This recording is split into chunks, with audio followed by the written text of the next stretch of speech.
Okay, thank you so much for joining us today for the Medicare 101 workshop. Today, we're going to talk about SHIP and SMP. As I mentioned before, I am the Northeast Regional SHIP Coordinator. SHIP stands for State Health Insurance Assistance Program. And I'm also going to give you a little orientation to our sister program, SMP, which stands for Senior Medicare Patrol. You are going to learn all the alphabet soup you could ever want to know about Medicare parts A, B, C, and D, not to mention the E, F, G, H, I, J, K, L, M, N, O, P of Medicare supplements. We're going to talk about Medicare enrollment, when you can enroll, what the general enrollment period, special enrollment period, and initial enrollment periods are. We're going to go over your Medicare options. I'm going to give you some COVID updates, and I'm going to share some resources that will help you be able to explore your Medicare options on your own as well. So my program is the SHIP program, State Health Insurance Assistance Program. There's actually a SHIP program in every state. It's a national program. We get funding from both the state and the federal governments. And so I get ongoing training. We had the National SHIP Conference in August, where we connect with people in other programs in other states, find out what they're doing, and also get all the updates. We are contracted to provide free and unbiased expert assistance and information to people with their Medicare and Medicaid options. We work with people who are on Medicare, their family members and caregivers, and we do a lot of one-on-one individual counseling as well as education and outreach like I'm doing today. The SMP, or Senior Medicare Patrol, is a program, is another national state partnership program just like SHIP, but they're tasked with helping people avoid, detect, and prevent healthcare fraud. So they do a lot of education about scams and fraud and how to protect yourself, and they also investigate. So we know that there's a lot of targeting of seniors in particular by fraudsters. And if you feel like you may have been the target or the victim of a scam or a fraud, this is the program to reach out to, because we can help with that. And they also do a lot of education and outreach, just like I do. Okay, so Medicare 101, here we go. Medicare is health insurance for adults 65 or older, and also younger adults with certain disabilities, and anyone with end-stage renal disease. So we tend to think of Medicare as just being for senior citizens, but it's not necessarily. It also goes into effect for anyone who's had Social Security disability insurance benefits for 2 years, and then with end-stage renal disease. So when you turn 65, if that's your eligibility category, you're going to qualify for Medicare if you collect Social Security or railroad retirement benefits. And you have to be a US resident and either a citizen or a permanent resident who's been here in the US for 5 years in a row. The basic eligibility requirements. If you're not yet 65, if you're under 65, you're going to qualify for Medicare if you've been on SSDI or railroad disability for 2 years. If you have ALS, there's no waiting period, and also end-stage renal disease. And sometimes people can qualify based on a family member's work history if they don't have enough work history of their own. So in terms of getting enrolled in Medicare, if you are collecting Social Security So like you turn 65 and you're already collecting Social Security, your enrollment will be automatic. You'll just get a Medicare card in the mail. If you are not collecting Social Security yet, you will have to actively enroll online at ssa.gov. And that's because there are premiums associated with Medicare Part B. And if you're already collecting Social Security, they can just start deducting that. If you're not collecting Social Security, you're going to have to set up a payment plan for how you're going to pay your Medicare Part B premium.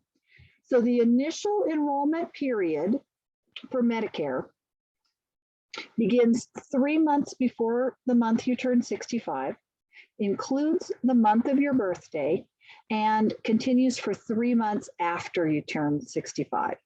So there's a 7-month initial enrollment period starting 3 months before the month of your birthday and extending for 3 months after.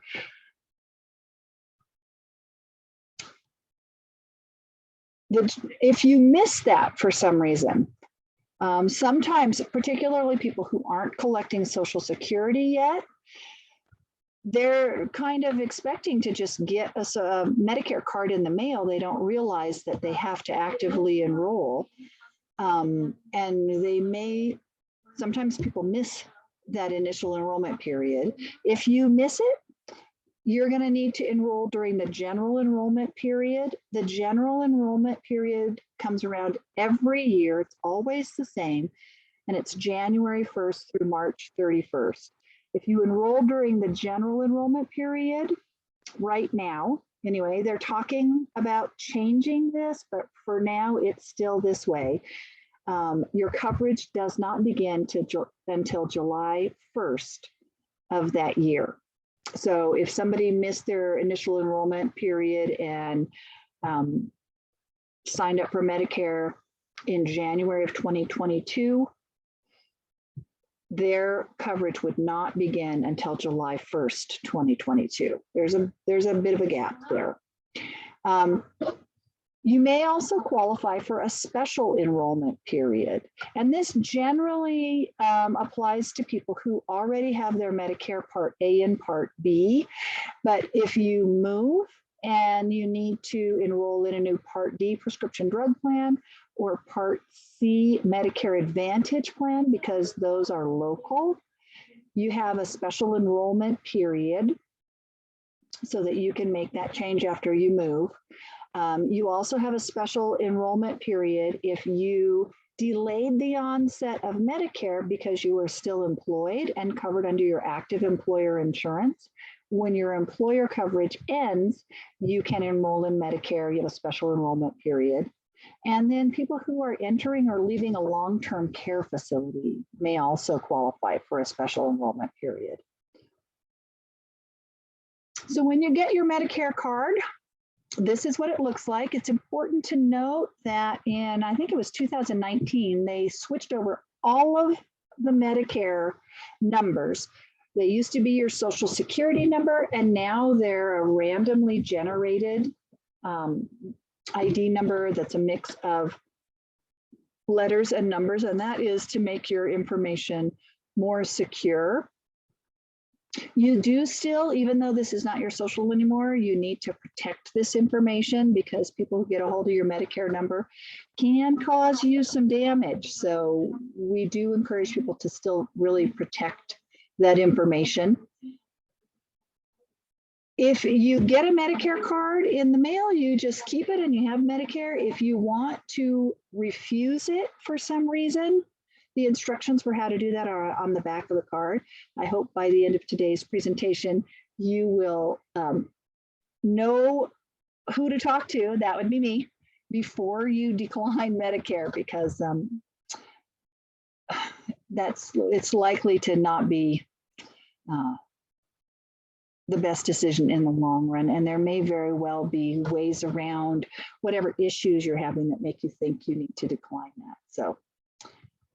All right, there are two basic ways to get your Medicare.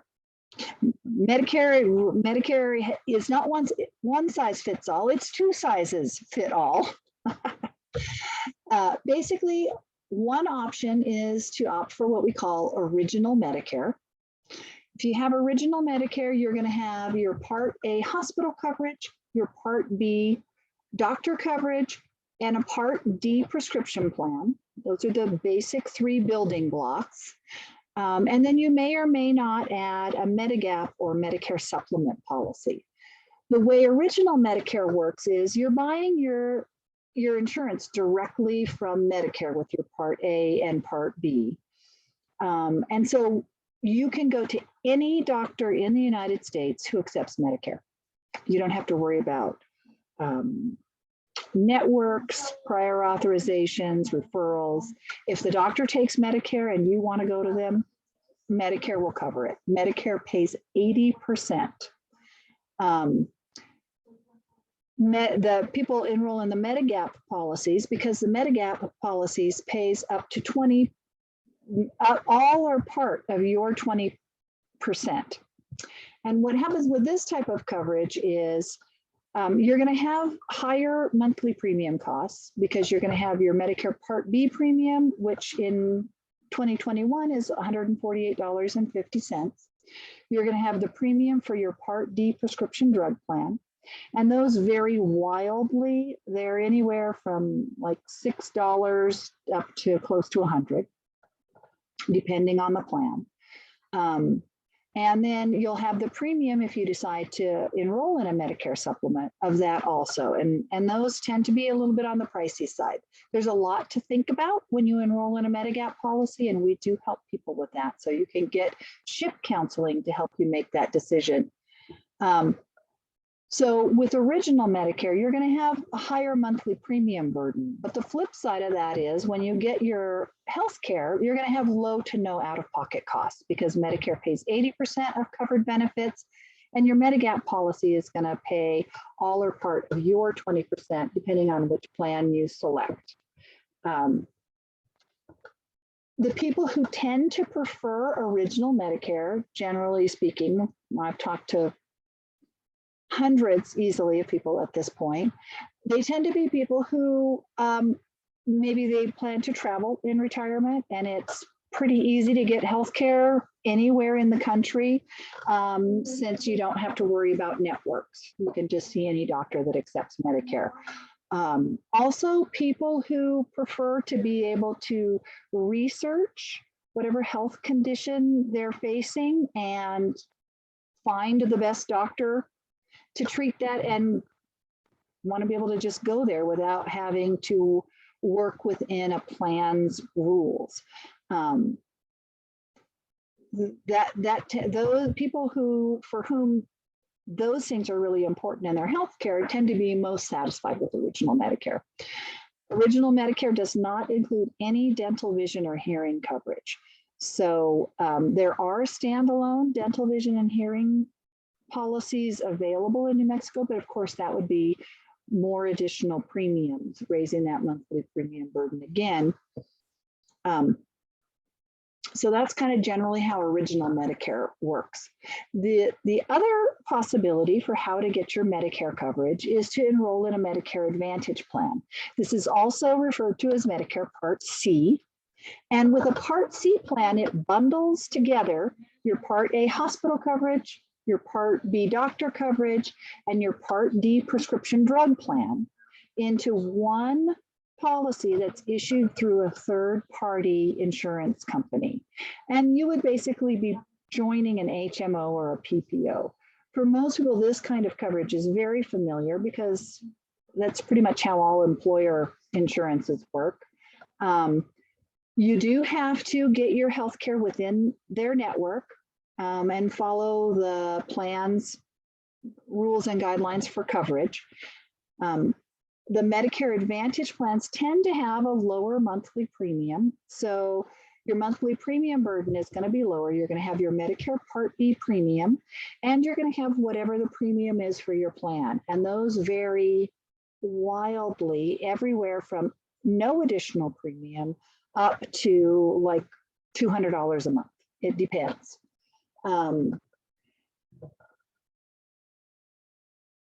most of them, they advertise heavily. I mean, the advertising has already started. This time of year drives me a little bit crazy. My husband's always like, oh, great. She's going to be yelling at the TV for the next couple months again, because every time those commercials come on, I'm like, ah. They advertise heavily on dental, vision, and hearing coverage.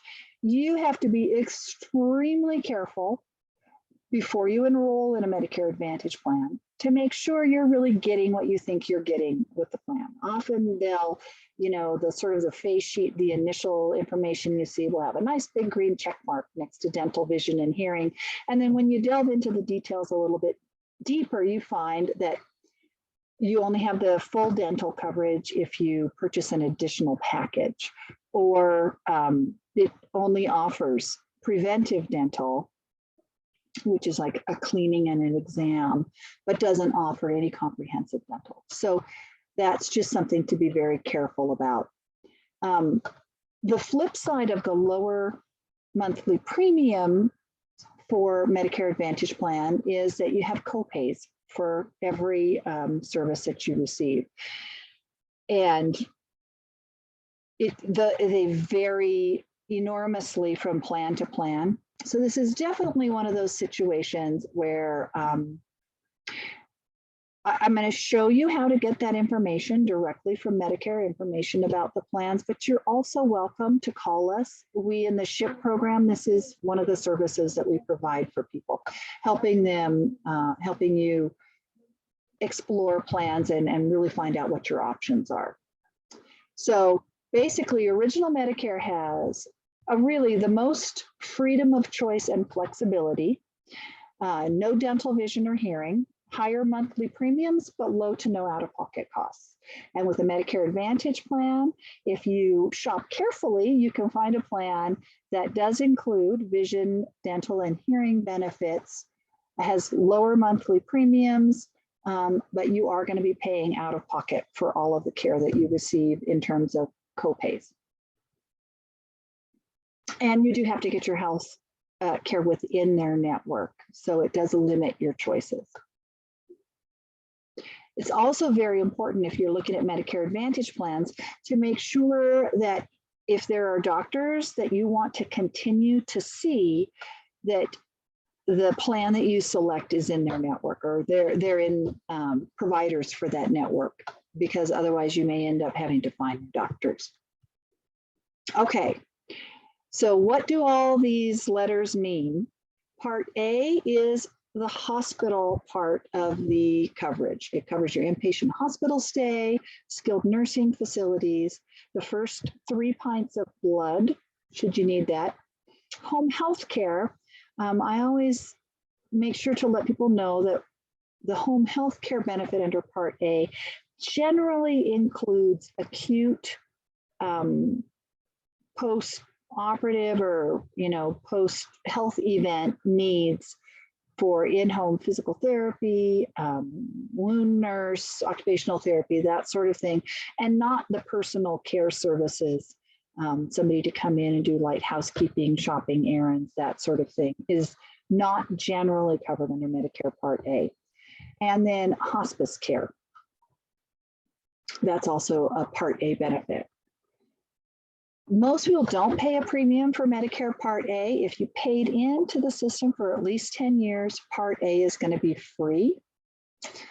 If you did not, if for whatever reason, whether it's because you worked in a non-traditional occupation and didn't pay into the system, or you were disabled, or you didn't work, you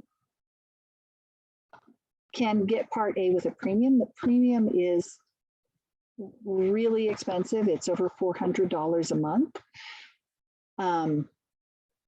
If you qualify based on your income, we may be able to help you get premium-free Part A through a Medicaid buy-in.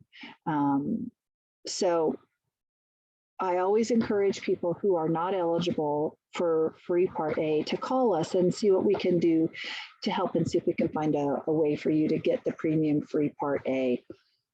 If you don't enroll in Medicare Part A when you're first eligible, you're going to have you're going to be penalized. And the penalties for Medicare last forever. We'll talk more about that in a minute. Part B is the medical insurance or the doctor insurance. It covers your doctor visits, outpatient surgery and supplies, labs, x-rays, MRIs, durable medical equipment, diabetic supplies, not the insulin, but all of the supplies that go along with that, the needles, test strips, all that stuff. And there are a number of preventive services that you have access to through Part B. No matter which choice you make, whether you go with original Medicare or a Medicare Advantage plan, you are going to need to have Part A and Part B. It's your basic insurance coverage under Medicare. And even if you opt for an Advantage plan, you have to have both of these building blocks. In 2021, the Part B premium is $148.50. It is going up. It's pretty much been going up about $3 or $4 a year since I've been doing this work. And so I don't remember off the top of my head what it's going to be in 2022, but I think it's somewhere around $152. The deductible is still $203. Generally speaking, if you have original Medicare, your co-insurance is going to be 20%. For preventive services, whether you have original Medicare or a Medicare Advantage plan, some of them have a zero copay. There's 20% co-insurance also for mental health services and hospital outpatient services and durable medical equipment. And that would be like oxygen. There's various different, that's the one that I work with the most. People have oxygen. Okay, so for Part B, there are certain circumstances under which it makes sense for people to opt out or delay enrollment, but there's like one or two, okay? They're pretty rare. And before you decide to do that, please call me. So it's perfectly okay to delay enrollment in Medicare Part B if you are covered under your own or your spouse's active employer group health plan. Not retiree coverage, only if you are still working and covered under your employer's health plan. You can delay the onset of Medicare Part B and continue with that plan, and you will not accrue any penalties if you do that. The employer has to have more than 20 employees in order for that to be the case. COBRA, retiree coverage, neither of those things is credible coverage as far as Medicare is concerned. And so if you delayed Part B because you had COBRA or because you had retiree coverage, you would be exposed to penalties. Also, often, once you're eligible for Medicare, that retiree plan won't cover you unless Medicare pays first. And the same is true for TRICARE for Life. So you want to make sure that you understand if you're planning to continue with whatever your coverage you have when you turn 65, that you know how it works once you're Medicare eligible, because sometimes that is not a surprise anybody needs. So if you're thinking of opting out of Medicare Part B or delaying enrollment, it really makes sense to give us a call and make sure you get some expert advice and information and advice.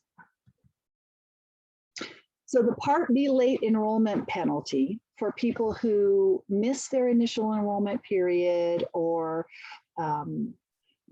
miscalculate what's going to happen if they delay the onset of Part B.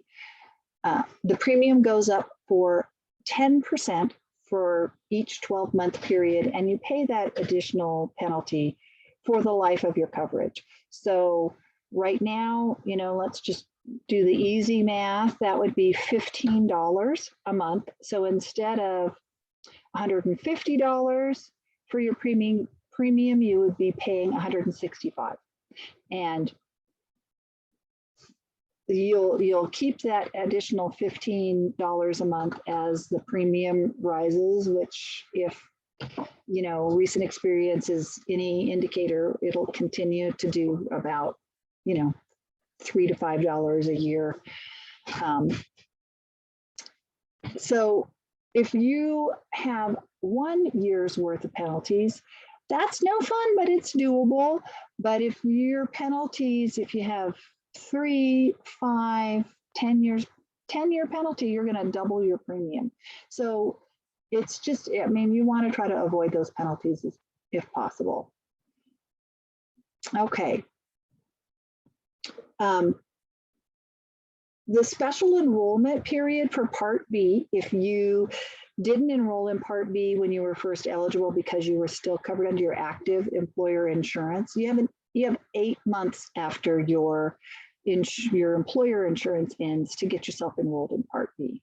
And I will show you the link to ssa.gov for how to enroll in Part B online in a little bit in the presentation.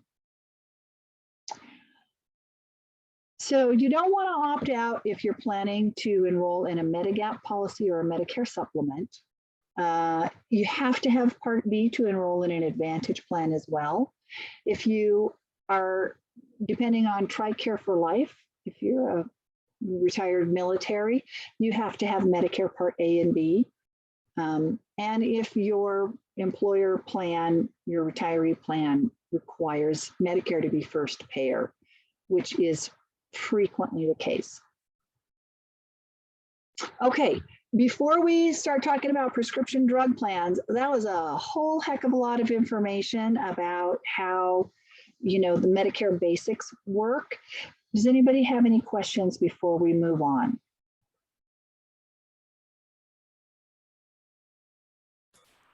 Just a probably procedural question. Once you put your application in with SSA, what's that average turnaround time to get your number so that you can get a policy?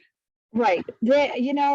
I would really hesitate to give any sort of estimate at all because things are crazy all over the place, right? But I think generally they have 45 days to process your application. All right. Thank you. I think it's frequently less than that, but that's kind of the rule of thumb. Right. So if I have COBRA, I can remain on that till I get approved. Yes. And so if you're 65 already, are you 65 already, Ken? And you continued working? In a week. Well, I'm still working on contract and I have COBRA and I turned 65 in a week. Right. So I would advise you to apply for Part B as soon as possible. And if you get it within 45 days, you're still within your initial enrollment period because it extends for 3 months after the month of your birthday, and you won't then be exposed to any penalties if you get it done during your initial enrollment period. But as we just discussed, COBRA does not count as coverage. Right. And if you have, clearly you have coverage because COBRA does cover you, but in terms of penalties for Medicare, if you don't get your Medicare in place by the end of the 3rd month after the month of your birthday, then you may have penalties. Yeah, so, no, I applied on the 2nd of this month. So I was just wondering around the timing of getting my other plan, whether it be Advantage or a PPO or whatever. Right. I think you'll be in good shape, Ken. Any other questions? Yeah, Chris, this is Al. I have one quick question. If with Medicare Advantage, what about healthcare while traveling? So, you'll have to talk to your Advantage plan. Obviously, people travel, they go on vacation, and you may have an emergency. Generally, they cover you for emergencies, but you'll need to get the specific details of how that works from your plan. Okay, so when you say getting the information from the plan, when you sign up for Medicare Advantage and pick a plan, there is a contact person for the entire plan for There's a non-member number that you can call and ask specific questions like that. Okay, great, thanks. Oh, Yeah. and Ken, sorry to hear you're turning 65. You know, Groucho Marx said, don't want to be a member of a club they let me be a member of. Well, Yeah, I always I'm tell happy. people it's better than the alternative, right? But getting old is not for wussies. It is not. That's right. Thank you, Chris. Sure. Okay, so if you're going to enroll in original Medicare, right, just get your Part A hospital coverage and Part B doctor coverage directly from Medicare, then you're going to need to fill out that coverage with a Part D prescription drug plan. These are kind of, they're similar to Medicare Advantage plans in that they're local and you're buying them from an insurance company, not directly from Medicare. So if you had original Medicare and you moved, you would have to get a new Part D prescription drug plan that operates in your new area. It's prescription drug coverage.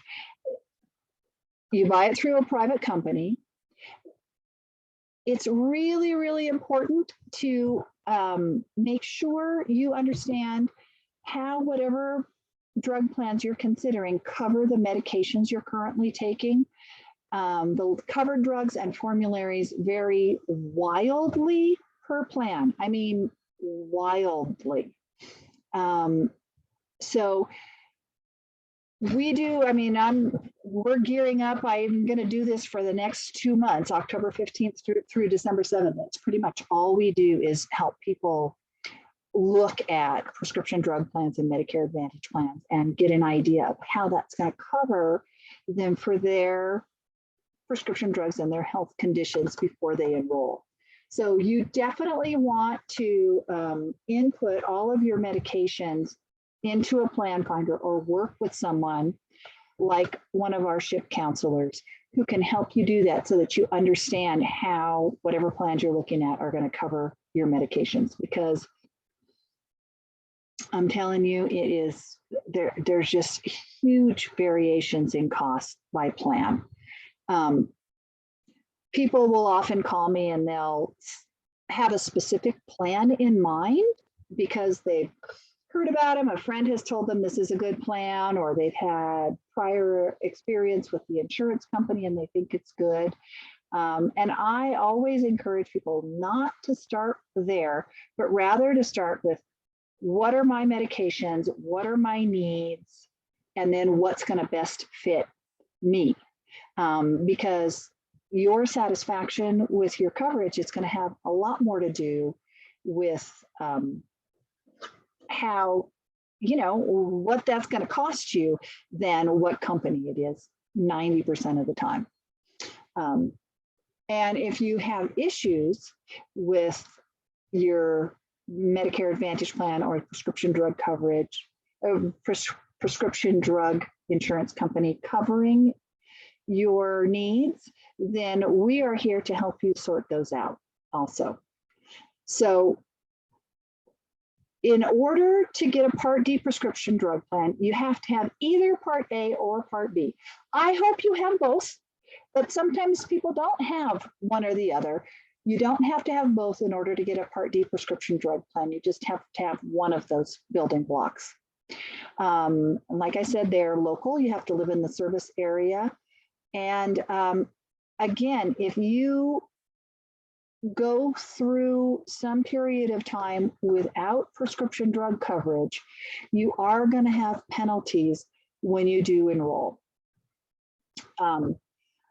I just had a presentation from Social Security a couple of weeks ago, and she gave a really interesting explanation of why you have penalties and why they last forever, because that's the big question people have. Because often people don't really understand, particularly people who aren't taking any medication. They'll be like, well, I don't need a drug plan because I don't take any drugs. But you do need one, because we don't have insurance just for our current needs. We also have insurance to help us for the unknown, right? You never know. You know, you may walk out the door and get hit by a bus and then need some medication. And we are living in a time of a global pandemic. And so this is not the time to be underinsured.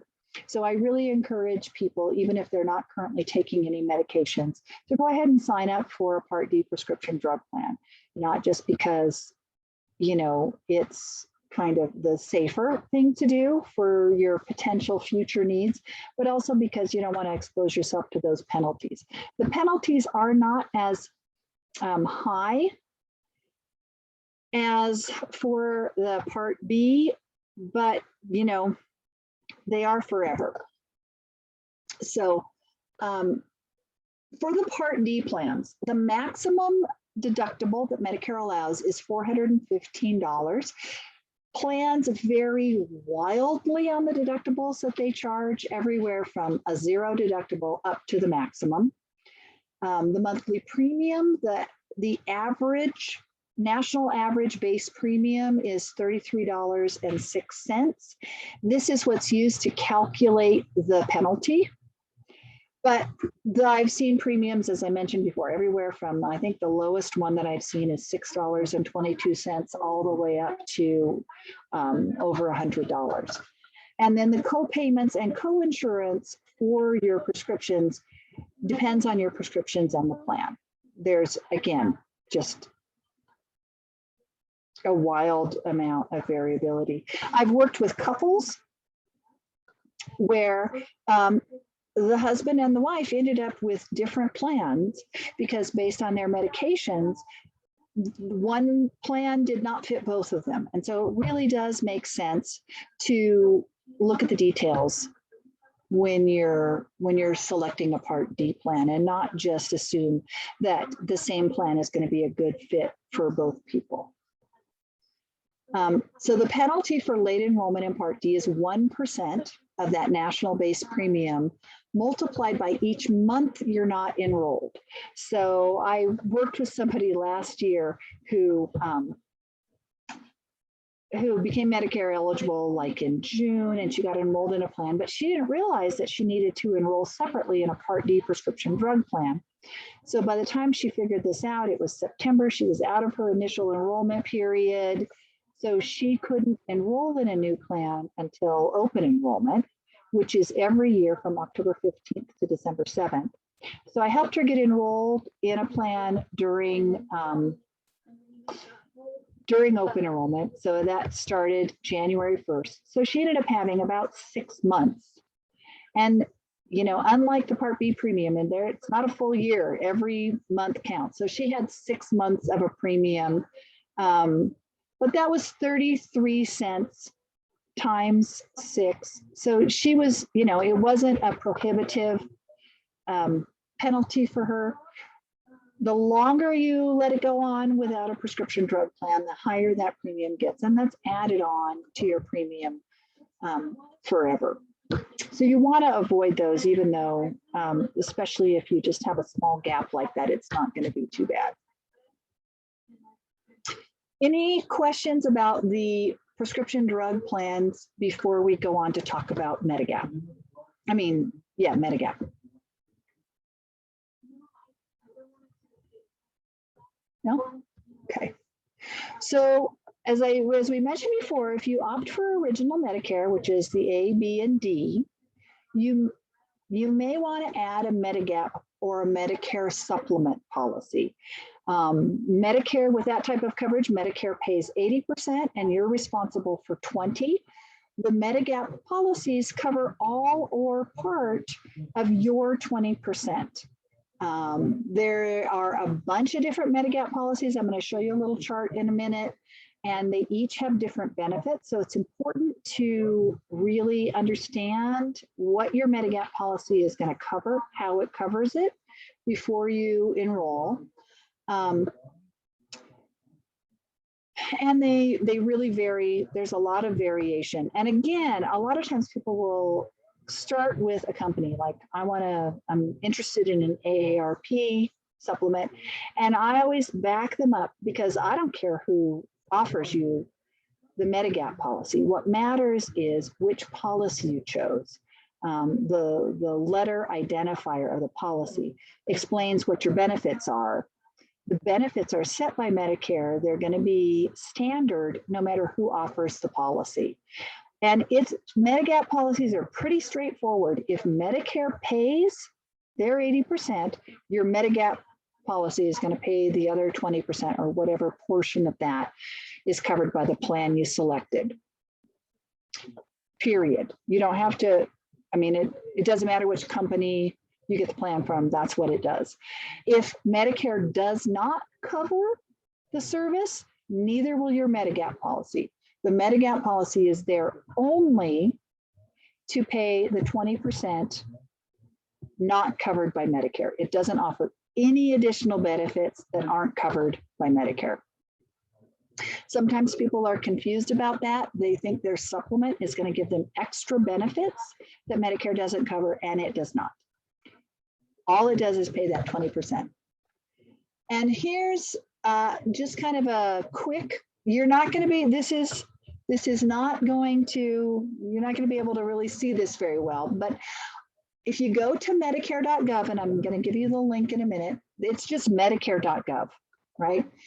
And you look for supplements and other insurance. You're going to find a chart that looks like this, and it has the plan, the identifier of the plan across the top, plan A, B, C, D, F, G, K, L, M, or N. And then down the side, it lists the benefits, and it tells you in the chart how each of these plans covers the particular benefit. So for Part A coinsurance, all of these plans have a yes in there. That means that they cover all of your 20%. Part B coinsurance, we've got a bunch of yeses, and then we have a 50%. That means if you enroll in a Plan K Medigap plan, that plan is going to cover half of your 20%.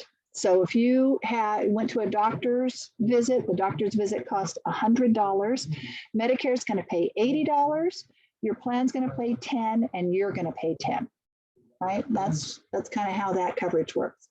And on a doctor's visit, that's not so bad. But as far as I'm concerned, and you know, I'm a caregiver for elderly parents, aging parents, the skilled nursing facility benefit is probably in the long run going to be one of the most important coverages.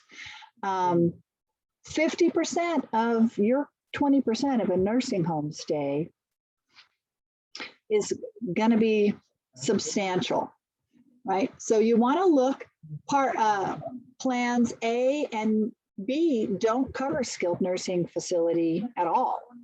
So you would be stuck with the full 20% of a nursing home visit.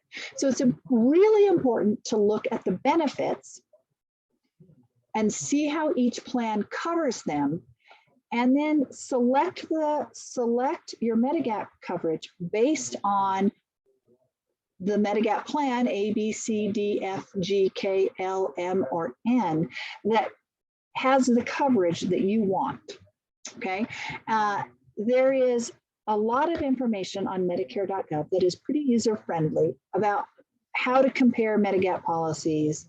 I also am happy, and the other SHIP counselors who work for aging and long-term services can walk you through how to make this decision, because it is pretty important. And then, the other thing that's crucial when you're looking at the Medigap policies is to make sure you understand the pricing structure, because there's going to be a wide variation in monthly premiums, and they are pretty pricey. And sometimes people go for the lowest monthly premium without understanding the long-term impacts of that choice. So there are 3 different pricing structures for the Medigap policies. There's issue-aged pricing, attained age pricing, and community pricing. And with issue-aged pricing and community pricing, you're probably going to start out with a higher premium, but it's not going to change substantially from year to year. You're going to have about that same premium with just some cost of living or inflation-based increases. but not big jumps. With attained age pricing, your premium is going to go up every year because it's based on the age that you're at, not the age at which the policy was issued or some community-based risk pool. So often with the attained age pricing, they're lower. When you first look at them, the premiums are lower, but they go up every year. And, you know, sometimes people get priced out of them by the time they reach 75 or 80 years old. The premium has gone up so much that they can no longer afford it. So you want to make sure before you enroll in a policy that you not only understand what the plan covers, but also how your premiums, what you can expect in terms of your premiums, you know, through the life of the policy. Does anybody have any questions about Medigaps before we move on to Medicare Advantage plans?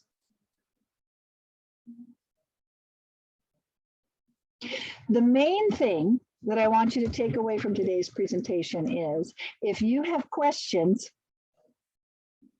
I'm here for you.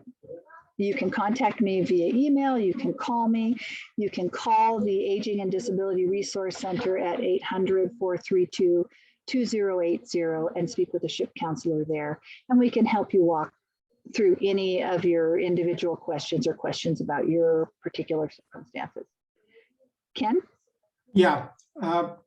Is it correct to assume that regardless of which plan you pick originally, whether it's original Medicare or Advantage, in that annual enrollment period that you could actually change if you decided that that better fit your needs? Thank you for reminding me, Ken. That is actually not true. Okay. So during open enrollment, you can change prescription drug plans. You can change from original Medicare to an Advantage plan. You can change Advantage plans from one Advantage plans to another. You can change from an Advantage plan back to original Medicare. The wrinkle here is that for the Medicare supplements, those Medigap plans, you have what's called a right of guaranteed issue period when you first turn 65, or within the first year of your Medicare eligibility, if you opted for an Advantage plan, and during that first year you decided, no, you know what, I really do want to have original Medicare with a supplement instead. In those circumstances, you have that right of guaranteed issue period. And what that means is, with the Medigap policies, you pick the one you want, you call the company, and they have to issue you a plan. Okay, they cannot do a health screening. They can't deny you based on pre-existing conditions or penalize you for your age, right? So if you want to get a Medicare supplement, you really need to do it when you first turn 65 or within that first year of having a Medicare Advantage plan. Outside of that, you no longer have a right of guaranteed issue. And what that means is the plan can require a full health screening. They can decline you based on pre-existing conditions, and they can charge you more based on your conditions and your age. And so it's not impossible to get a Medigap policy if you don't do it right away, but it is more difficult and frequently more expensive. And so this is really the key choice that people make when they first start Medicare. That choice between original Medicare with a supplement or a Medicare Advantage plan, because it's really easy to drop the supplement and move to an Advantage plan. The reverse is not true, right? Thank you. So, Yep. so it is that is a key decision. And you know, people do. I've even talked to people who change their supplements pretty frequently, but every time you do that, your costs are going to go up. I mean, it's almost a guarantee. So yeah, thank you so much for that question, Ken. You're welcome. Okay, so for the Medicare Advantage plans, as we mentioned before, basically you're joining an HMO or a PPO.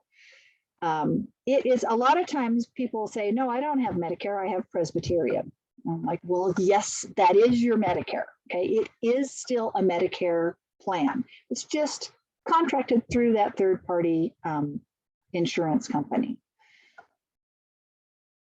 So most of the Advantage plans include Part D, but there are some Advantage plans out there that don't include prescription drug coverage. There are a couple of circumstances where that makes sense.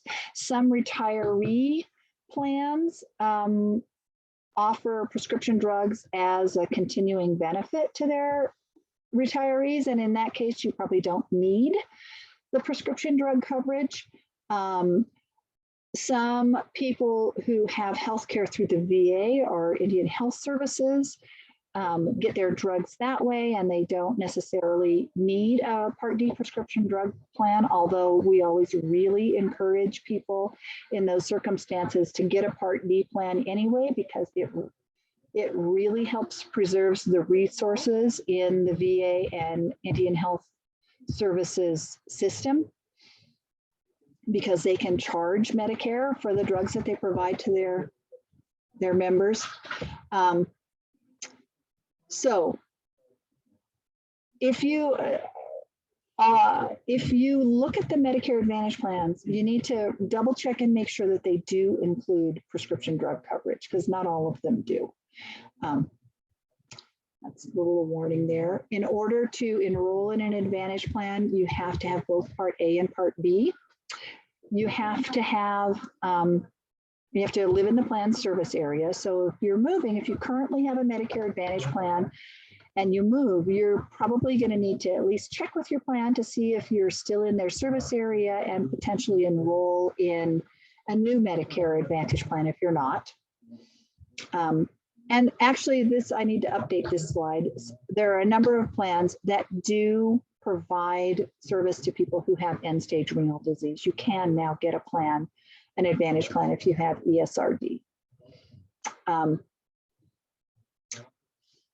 deductibles for the Medicare Advantage plan vary all over the place, anywhere from 0 deductible up to that maximum, which is $203.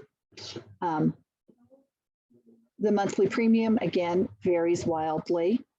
Copays and co-insurances are unique to each plan. So it really does, I mean, I'm going to show you in a minute where to go to look for plans online at medicare.gov. You can also call us and we can help with that. So there are a number of different types of Medicare Advantage plans. So you may, and the plan that you're looking at may be an HMO, health maintenance organization. They tend to have tight local networks, right? They tend to have the fewest choices of doctors within their network. You may also find a PPO. They tend to have much more spread out networks. Often, you know, you may even, some of them even have nationwide PPO networks. But there's a lot of variation. So you can't assume just because it's a PPO, you can't make assumptions about their network. You're going to have to get the details. There are private fee-for-service plans. There are not too many of these that I've seen in New Mexico, but that's definitely a type. Special needs plans are for people who have both Medicaid and Medicare, or maybe a chronic condition.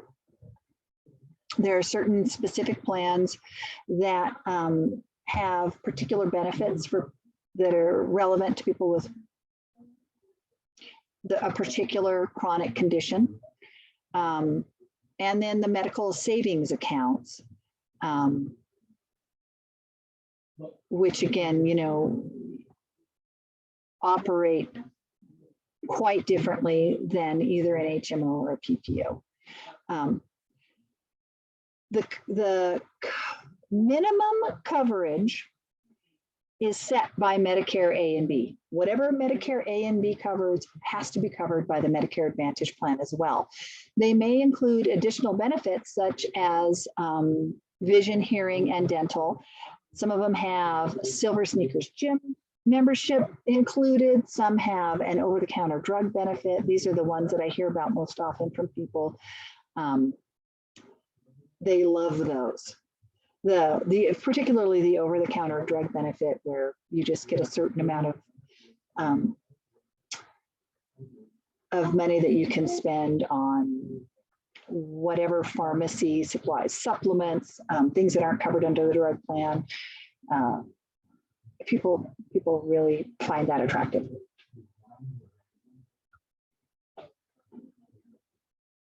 Okay, so here is your main resource. The Medicare Renew 2022 has already gone out. If you're already on Medicare, you probably received it. It's also available online at medicare.gov, and you can download it and just keep it on your computer. If you're like computer person, you can set it up so that instead of each person in your household getting one, if there's more than one of you over 65, you get only one copy. And you can, I mean, they're really encouraging people to go paperless because it saves resources.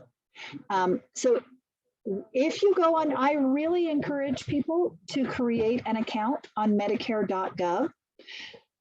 First of all, you want to be really careful. There are a ton of copycat sites. Any site that says Medicare in it and asks for any personal information at all before you can either get into the site or before it'll give you any information, you need to X out of that immediately, because you know you don't want to give any personal information at all. And you can log on to medicare.gov and you can get all of the general information without having to give any personal information at all. You'll know you're in the right place because it looks like this and it says the official US government site for Medicare. I do really encourage people to create an account on medicare.gov. It makes doing a plan search very easy. You can go in and you can verify your current coverage. You can print a new Medicare card. You can look at any documents regarding like any explanation of benefits or Medicare summary notice, anything like that is going to be accessible to you online through your Medicare account.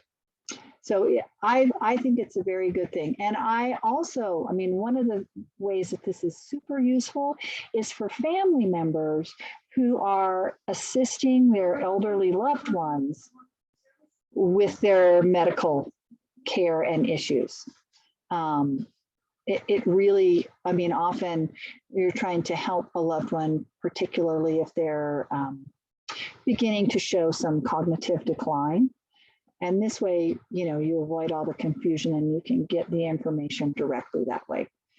It's a very useful tool. And it makes doing a plan search really quick and easy. You can, through here, you can, I've also talked to people, one of the things that drives people crazy is when they have unexpected expenses for their medical care. I talked to somebody not too long ago who their doctor ordered a blood work panel.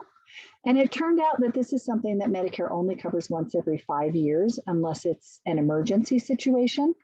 And so, you know, Medicare didn't cover it. They had to pay for it out of pocket. So there, you can always go to medicare.gov and look under what Medicare covers to see, you know, how things are covered, if there are these limits. It's just a really good thing to be able to get the information directly from Medicare. Medicare has also recently put up a bunch of information for people who are new to Medicare and, you know, how to really orient yourself to your new coverage in the first year or two. I love this little plan for my first year document. It's a little checklist and you can, gives you information about the preventive benefits that are available to you that you might want to take advantage of. It'll have a review of the same type of information that we've gone over here today, the basics. You can put in some specifics about your situation and get some specific information. And there's the how to join a plan and how to do the plan search. This little satchel or little briefcase icon is the one that you need to look for when you're looking for new plans. Okay.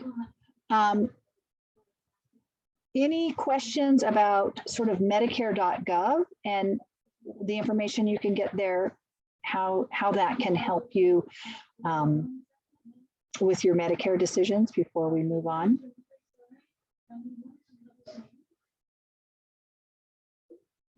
I really do recommend that you play around a little bit on Medicare.gov. You don't have to put in any personal information at all. If you do decide to create an account, you'll have to put in your Medicare number and your date of birth. But it's, you're getting it from me that this is a safe thing to do. And well, as safe as it ever is on the internet, right? All right, so in addition to Medicare, you may also qualify for Medicaid. Medicare is a federal benefit. Medicaid is a state benefit. And the main Medicaid program that people may need to access once they're on Medicare is the Medicare Savings Program. This is a Medicaid program that's designed to really help make Medicare affordable for low-income people. And the main thing that it does is it covers the Medicare Part B premium for limited income beneficiaries. There are three different categories that you may qualify for based on your income. And I'm sorry, I go back and forth. Part of the time I'm working from the office like I am today, and the other part of the time I'm working from home. And apparently I did not bring my sheet that has the income limits. But it's something like, I think the upper income limit is $1,400 a month for an individual to qualify for an MSP. If you are on a limited income, it makes so much sense to apply for one of the Medicare savings programs because $150 a month is nothing to sneeze at. It's easy to apply online at yes.state.nm.us, or you can call and get an appointment with me and I'll help you with that. In addition to that main Medicare Savings Program benefit, the other Medicaid programs that people on Medicare often need to access are the home and community-based waiver, which helps pay for in-home caregiving services or for an assisted living facility, and the institutional care waiver, which pays for a skilled nursing facility. So these are two very important benefits that people may need to access. You know, probably you're not thinking about this right now, but in 10, 15 years, hopefully this will tickle something in the back of your brain if you do need these benefits. And you apply for them through the Aging and Disability Resource Center, which is the Aging and Long-Term Service Department's call center for the state of New Mexico for aging and disability related issues. And that number is 800-432-2080. All of the registrations for the home and community-based waiver program start at the ADRC. So you have to call the ADRC at 800-432-2080 to get going on that benefit. You cannot apply for it directly through Medicaid. And the reason for that is it has both medical and income eligibility requirements. And so the options counselors who answer the phone in the ADRC are going to conduct an initial assessment for the benefit that helps determine a base level of care. If you meet the level of care required for the program, you're going to advance through the process. If you're below the level of care, then you're just going to kind of stay there, and we request that people give us periodic updates about their health and their ability to do the activities of daily living, because it's as your health needs change that you're going to advance through the process of eligibility for that waiver. So it starts with the ADRC, it goes to Medical Assistance Division, and then they determine medically if you're eligible to move forward in the process. Then there's the income requirements. So this is a lengthy process to qualify for that benefit, but it's because both your medical and income eligibility needs to be determined.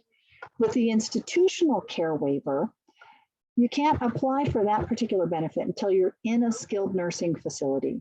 So the medical requirements are already met by definition because you're in a skilled nursing facility, so you're already at that level of care. So there's just the income eligibility requirements.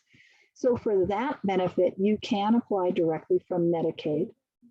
And it's a shorter eligibility process. It's kind of designed to kick in where the Medicaid will be able to begin as the Medicare full coverage runs out.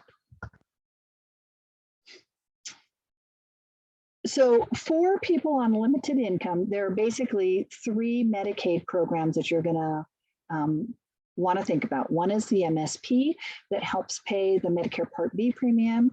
And then as you know, your health changes, you may need to access the home and community-based waiver, which helps pay for in-home caregiving services or for part of your assisted living placement, or the institutional care waiver, which is for people who are in a skilled nursing facility. Any questions about that Medicaid, how those Medicaid programs work with Medicare before we move on?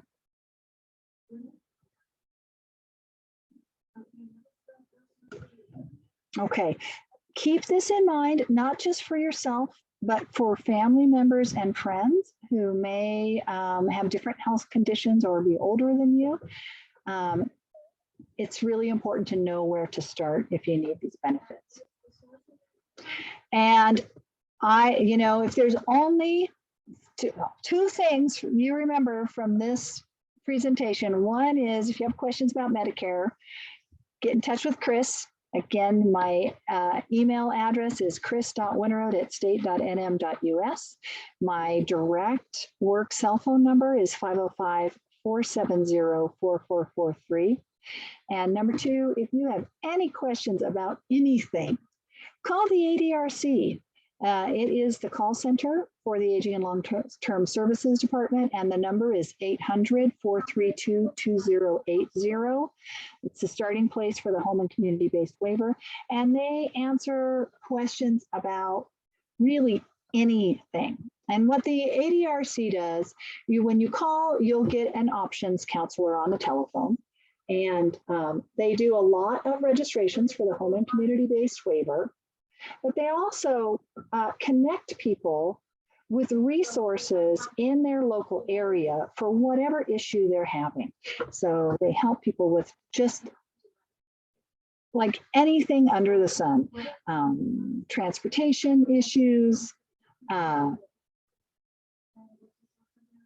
connecting with,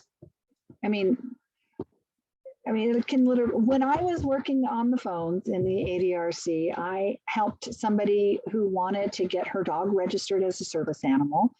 I helped people get connected with programs that put in ramps and work on accessibility as their health needs change. It could literally be anything. And they have access to the network of care, which is a compendium of resources for the state of New Mexico, and it includes federal, state, and local public and private resources. So, one time somebody called and needed help getting their computer fixed, and I was like, I don't think so, but I didn't say that. I asked my supervisor, hey, this person, needs help getting their computer fixed, and she was like, oh yeah, there's a program for that. So, if you have a question, I tell people all the time, aging is uncharted territory. You never know what you're going to need or what's going to come up. And when you find yourself in that situation of having a new need, something that you haven't experienced before, and you're not sure where to start, the place to start is the ADRC. So call us. We also offer short-term assistance for people who need assistance with connecting with resources or with getting applications completed. You can reach the SHIP program and the SMP program through that 800 number. So if you lose my phone number, you can still reach a SHIP coordinator or counselor through the ADRC at 800-432-2080. There's also another program that we offer is the Prescription Drug Assistance Program. Sometimes even with insurance, the copays on people's medications are prohibitively expensive. So we help people connect with pharmaceutical companies' patient assistance programs. That's another great program that we offer. You can also reach us on our website at www.nmaging.state.nm.us, and there's live web chat available. Boy, as we head into open enrollment, the phones and the ADRC, the call volume increases. And sometimes there are long hold times, which nobody likes. Nobody likes, including the people answering the phones. But one way around that is to do a live web chat with our chat agent. Often they can answer your questions on the web chat, and if they can't, they'll make a referral, and then you'll get a call from a SHIP counselor. Okay, I keep thinking that it's time to delete these slides about COVID-19, and it keeps not being time. COVID-19 testing is covered by Medicare. Monoclonal antibody treatment is covered by Medicare. I'm going to go fast now because we just have a few minutes left. Telehealth is covered by Medicare, including if you have a Medicare Advantage plan. I have worked with a number of people who said that their Medicare Advantage plan did not want to cover telehealth. That's when you call me, and we will get after them to make sure that they do what they're required to do. The vaccine is covered by Medicare, including booster shots. Right now, the booster shot is just for people who've had the Pfizer. But as that situation develops, I'm sure the Moderna and Johnson & Johnson boosters will also be covered. If you are having trouble scheduling an appointment, you can call the ADRC at 800-432-2080. They can schedule appointments for people for boosters. If you lost track of your vaccination card, you can get a new one at www.vaxviewNM, that's VAXVIEWNM.org.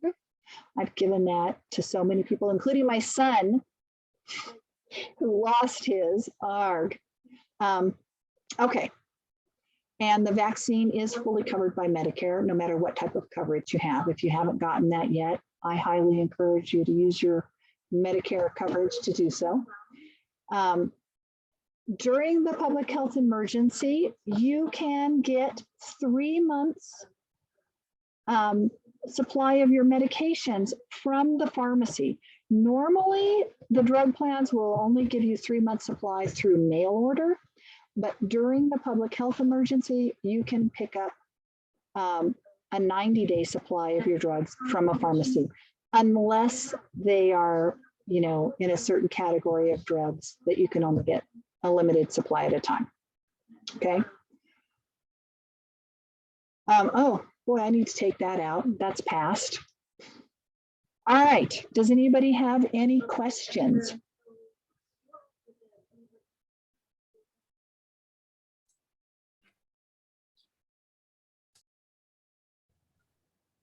Hi, Chris, it's Al. Tina and I are probably going to have a few questions, but we'll probably do them, personally to you. Start off by email and then probably talk to you on the phone. That sounds like a plan, Al. Okay, a couple of quick questions. Under the Advantage, if it's in essentially kind of a PPO, if you're unhappy with a doctor, then you could switch to another doctor within that Medicare Advantage plan. I'm assuming this. Absolutely. As opposed to Mhm. waiting for the enrollment. That's a subset of the enrollment. Yes. And also, in terms of pre-existing conditions in Medicare Advantage, are there any issues with denial or anything like that? No. Another quick question. You used the term co-insurance and co-pay. I assume co-pay is when you go for a visit, what you pay at that point. What is co-insurance? How do you use that term? So generally speaking,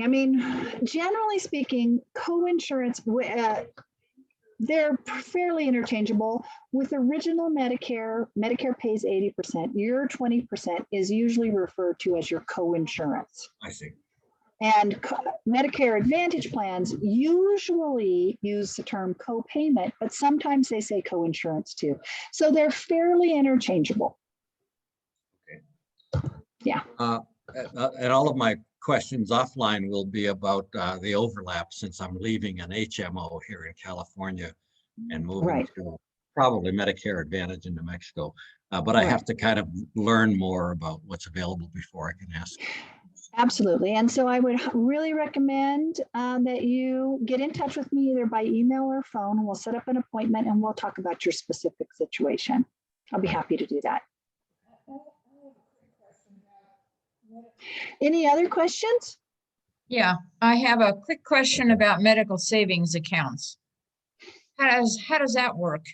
Yeah, well, I'm going to have to do some research. I have not worked with any of those. They just started becoming available in New Mexico last year during open enrollment, and I have not had a training on it because they're generally, it's the tip of the iceberg. So if you want to talk about that, I'll be happy to, but I'm going to have to do some research and, get the website up, and we'll talk that way. But okay.